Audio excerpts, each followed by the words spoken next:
भाजपा सरकार के कामों और योजना को जनता ने स्वीकारा। देश की अर्थव्यवस्था को विश्व के तीसरे नंबर पर लाने के लिए प्रधानमंत्री जी संकल्पबद्ध। सतीश उपाध्याय, सागर 3-4-24। भारतीय जनता पार्टी की केंद्र सरकार एवं देश के प्रधानमंत्री श्री नरेंद्र मोदी जी ने गरीब कल्याण के क्षेत्र में व्यापक काम किए हैं। देश के किसान, युवा, महिला को सशक्त एवं समृद्ध बनाने के लिए जो कदम उठाए हैं, उनके बारे में जनता ने अपना मत 2023 के विधानसभा चुनाव में बता दिया है। विधानसभा चुनाव में भाजपा को जो 2/3 बहुमत मिला है, उससे स्पष्ट देने लगा है कि देश का जनमानस भाजपा सरकार में प्रधानमंत्री श्री नरेंद्र मोदी की योजना और कामों को स्वीकार करता है। भाजपा सरकार जनता की अपेक्षाओं पर खरी उतरी है। यह बात लोकसभा चुनाव के सह प्रभारी श्री सतीश उपाध्याय ने बुधवार को सागर में पत्रकार वार्ता को संबोधित करते हुए कही।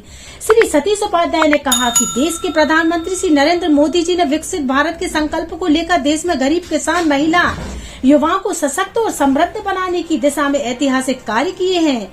उन्होंने देश की विरासत को आगे ले जाने की दिशा में जो कार्य किए, उनका परिणाम अब स्पष्ट तौर पर दिखाई देने लगा है। 2014 के पहले का भारत और 2024 के भारत में स्पष्ट अंतर दिखाई देता है। 2014 में भारत की अर्थव्यवस्था 11वें नंबर पर थी और आज 2024 में देश की अर्थव्यवस्था 5वें नंबर पर है। आगे देश की अर्थव्यवस्था को तीसरी अर्थव्यवस्था बनाने के लिए भाजपा सरकार और देश के प्रधानमंत्री संकल्पबद्ध है। उन्होंने कहा कि मोदी सरकार द्वारा देश के 80 करोड़ लोगों को निःशुल्क अन्न दिया जा रहा है, तो वहीं देश के 25 करोड़ लोगों को गरीबी रेखा से बाहर निकालने का कार्य किया गया। प्रधानमंत्री मोदी जी देश को पूर्ण विकसित भारत बनाने एवं देश को स्वर्णिम काल की दिशा में ले जाने के लिए कार्य कर रहे हैं। वहीं मध्य प्रदेश में भाजपा की सरकार ने अपने 90 दिन में विधानसभा चुनाव 2023 के संकल्प पत्र में शामिल लगभग 543 संकल्पों में से 30 संकल्पों को पूर्ण कर दिया और लगभग 104 संकल्पों पर तेज गति से कार्य किया जा रहा है। श्री उपाध्याय ने कहा कि पीएम श्री हेलीकॉप्टर योजना से अब किसी भी रोगी व्यक्ति को निःशुल्क हेलीकॉप्टर से दूसरे बड़े शहरों में ले जाने की सुविधा प्रदान की गई। अस्पताल में मरीज के निधन पर उसका शव बिल के चक्कर में कोई अस्पताल नहीं रोक सकेगा। ऐसे मृत रोगी का भुगतान मध्य प्रदेश सरकार वहन करेगी और मृतक के शव को मध्य प्रदेश सरकार निःशुल्क अपनी एम्बुलेंस से मृतक के घर तक ले जाने का कार्य करेगी। यह मध्य प्रदेश की भाजपा सरकार की सेवा और समर्पण का जीवंत उदाहरण है। उन्होंने कहा कि मध्य प्रदेश की भाजपा सरकार ने मानव की सेवा के साथ साथ गाय माता की भी चिंता की है। आज मध्य प्रदेश सरकार ने गाय को मिलने वाले भूसे चारे के लिए अनुदान 20 पैसा से बढ़ाकर 40 पैसा प्रतिदिन कर दिया है। वहीं गाय माता के बीमार पड़ने पर एवं एक्सीडेंट होने पर 50 किलोमीटर की परिधि में एक एम्बुलेंस की व्यवस्था सरकार द्वारा की गई है। प्रदेश में सिंचित रकबा 2003 के पूर्व 2 लाख हेक्टेयर था। वहीं मध्य प्रदेश भाजपा सरकार में सिंचित भूमि का रकबा 52 लाख हेक्टेयर हो चुका है, जिससे आज मध्य प्रदेश का किसान सक्षम और समृद्ध बना है। इसी का परिणाम है कि आज मध्य प्रदेश देश में कृषि उत्पादन के मामले में अव्वल राज्य बन गया है। आज मध्य प्रदेश की सरकार संवेदनशील होकर समाज के सभी वर्गों के लोगों को सशक्त बनाने की दिशा में आगे बढ़ रही है। देश के प्रधानमंत्री श्री नरेंद्र मोदी ने बुंदेलखंड क्षेत्र को रोजगार दिलाने की दिशा में बीना में 50,000 करोड़ की लागत से पेट्रोकेमिकल प्लांट की आधारशिला रख बेरोजगारों को रोजगार दिलाने की दिशा में कार्य किया। वहीं बुंदेलखंड में किसानों को समृद्ध बनाने के लिए प्रधानमंत्री नरेंद्र मोदी ने केन बेतवा लिंक योजना को मंजूरी देकर लगभग 44 लाख करोड़ की योजना की सौगात दी है, जिससे बुंदेलखंड के सभी जिले की खेती सिंचित होना तय है। श्री उपाध्याय ने कहा कि कांग्रेस के इंडी गठबंधन में शामिल दल देश को तोड़ने, सनातन धर्म को नीचा दिखाने की नीयत से भ्रष्टाचार को बढ़ावा देने वाले परिवारवाद, जातिवाद के साथ तुष्टीकरण के लिए कांग्रेस के साथ में आए हैं। ऐसी मानसिकता के लोगों को जनता चुनाव में करारा जवाब देगी। उन्होंने कहा कि देश विकसित भारत बने, फिर से मोदी सरकार बने, इसके लिए देश का जनमानस भाजपा के साथ में है और एक बार फिर से लोकसभा चुनाव में मोदी सरकार की जीत तय है। पत्रकार वार्ता में सागर से लोकसभा प्रत्याशी डॉक्टर लता बानखेड़े ने कहा कि पार्टी ने मुझ जैसे छोटे कार्यकर्ता पर विश्वास किया है।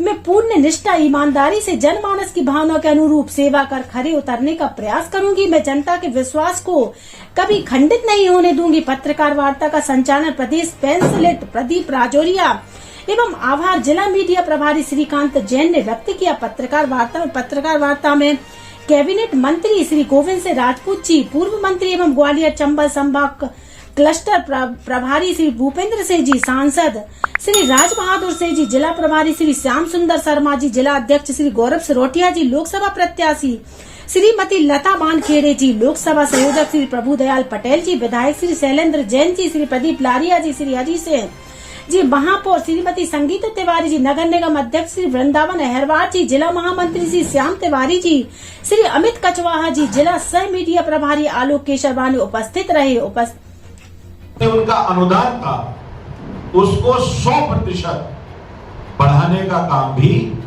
इस सरकार ने किया है। 20 रुपए से 40 रुपए प्रतिदिन इस सरकार ने कर दिया है।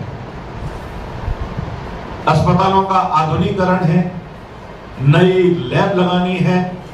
भोपाल में जहां एक और हम इन काम को कर रहे हैं, वहीं अपनी मेट्रो को बढ़ाने का काम है, 8 स्टेशन और बढ़ाने हैं, उसको पूरा करने का काम है। एयरपोर्ट्स को बढ़ाने का काम है, रोजगार बढ़ाने का काम है। किसानों के लिए ये कहने की आवश्यकता नहीं। जब मैं पिछली बार आया था तो बुंदेलखंड में आज मध्य प्रदेश जो बीमारू राज्य से आज एक देश को उदाहरण देने वाला राज्य बना है, जहां मेरे ख्याल से यहां पुराने मंत्री बैठे हुए हैं, 7 लाख हेक्टेयर का सिंचाई का रकबा था। कल्पना करिए, 7 लाख से लगभग 52 लाख तक, 60 लाख तक, 7 लाख हेक्टेयर तक सिंचाई के रकबे को बढ़ाना, ये सरकार, ये मध्य प्रदेश का राज्य कितनी तेजी से तरक्की कर रहा है किसानों के क्षेत्र में, सिंचाई के क्षेत्र में, एक उदाहरणीय काम उन्होंने किया है। नदियों को जोड़ने की योजना, चंबल से केन बेतवा को जोड़ना, ये सारे के सारे काम, चाहे वो किसान के लिए हो, संबल योजना हो, बुजुर्गों को तीर्थाटन करना हो, बीना में 50 करोड़ की रिफाइनरी, 50,000 करोड़ की रिफाइनरी, प्रधानमंत्री उसमें आए थे। अभी प्रधानमंत्री जी ने वैदिक घड़ी का उद्घाटन उज्जैन में किया था। महाकाल कॉरिडोर जो बना था, और महाकाल कॉरिडोर का फेज 2 वो भी अब तैयार होने जा रहा है। और पूरे देश में, मैं तो दिल्ली से आता हूं और दिल्ली की एनडीएमसी का वाइस चेयरमैन हूं, जो पूरा लुटियन दिल्ली है। वास्तव में हम सबके लिए भी एक स्टडी करने वाली चीज है कि इंदौर हर बार स्वच्छता में मध्य प्रदेश का राज्य में इंदौर हमेशा नंबर 1 आता है।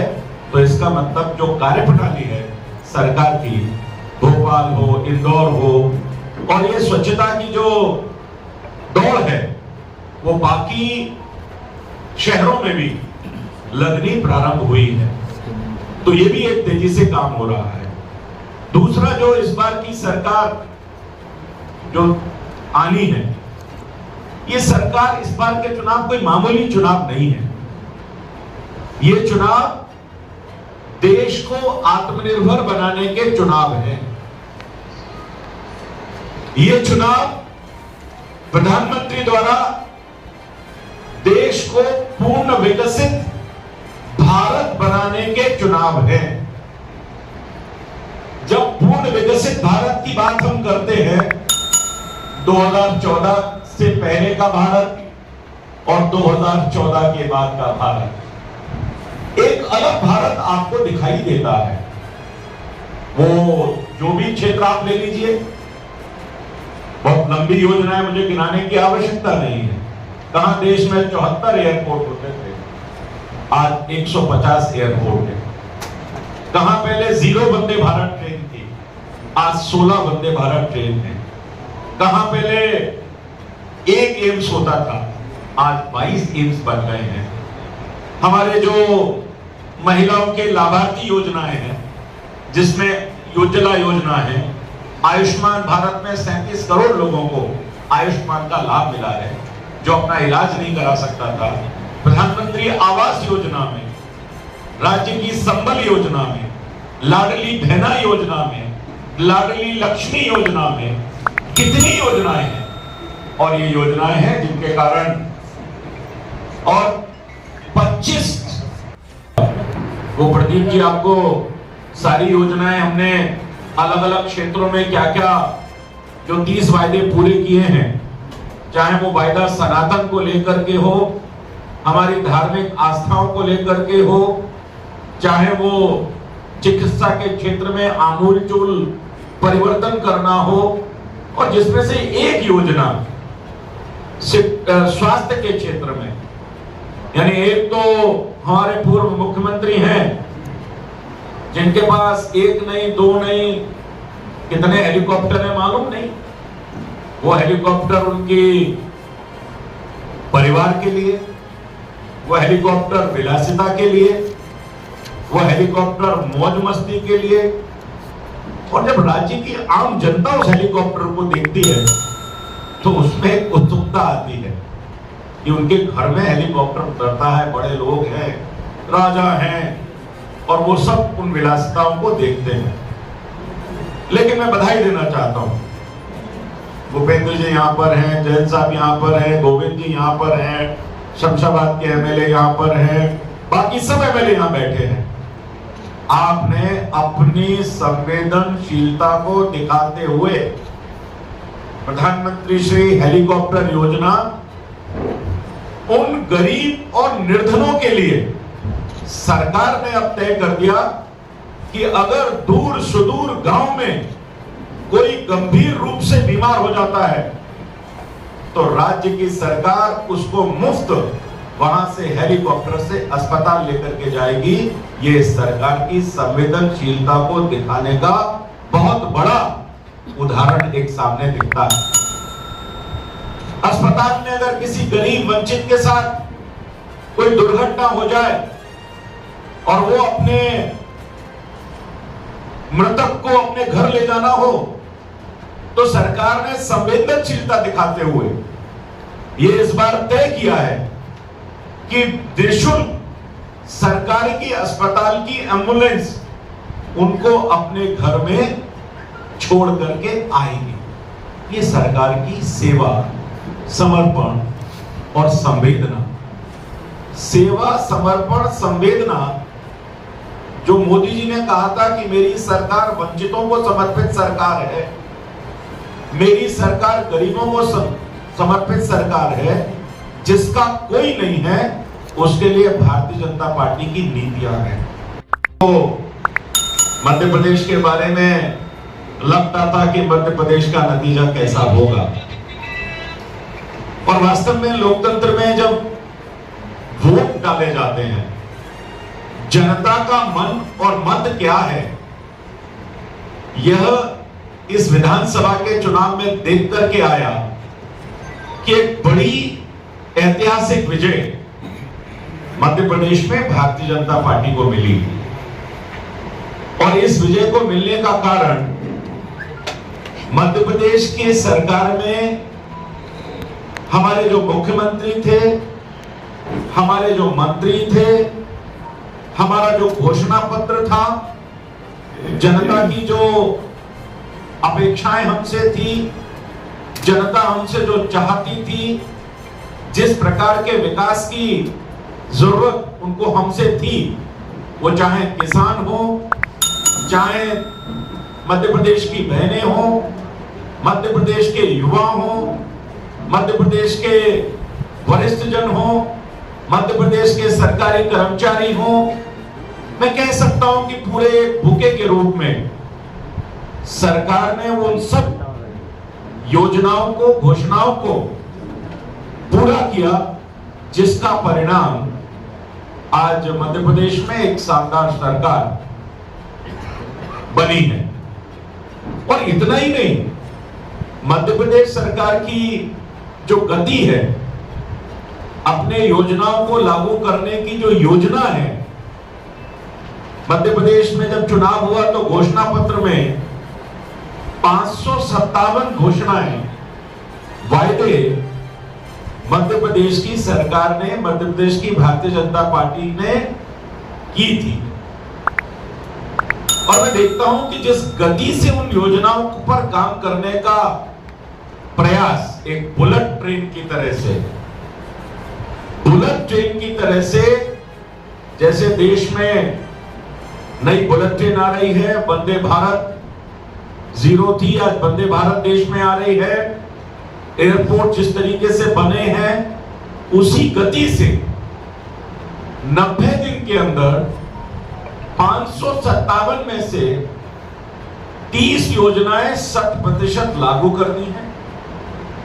104 योजनाएं जिन पर पूरी तरह से काम प्रारंभ हो गया। तो मैं कह सकता हूं 134 योजनाएं 90 दिन में इस सरकार ने अपने वायदे पूरे करने की तरफ अपना काम पूरा किया है। और अभी सरकार 5 साल चल रही है। ये 557 तो 5 साल के लिए वायदे थे, लेकिन सरकार ने 90 दिन के अंदर 134 घोषणाओं पर कार्य करना, मतलब लगभग 1.25 से 1.5 घोषणाओं को प्रतिदिन पूरा करना, ये सरकार की, हमारे विधायकों की जो कार्यप्रणाली है, हमारे मंत्रियों की जो कार्य करने की ऊर्जा है, और देश के प्रधानमंत्री का जो संदेश है कि जो वायदे आपने किए हैं उन वायदों को पूरा करना है। तो मैं कह सकता हूं इस सरकार की जितनी तारीफ की जाए उतनी कम है। क्षमा करना।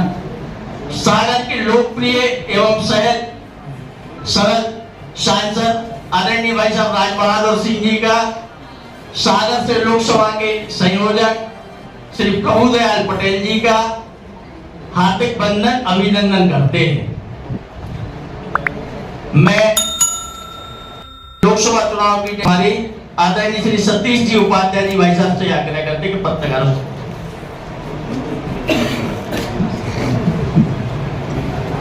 नमस्कार मित्रों,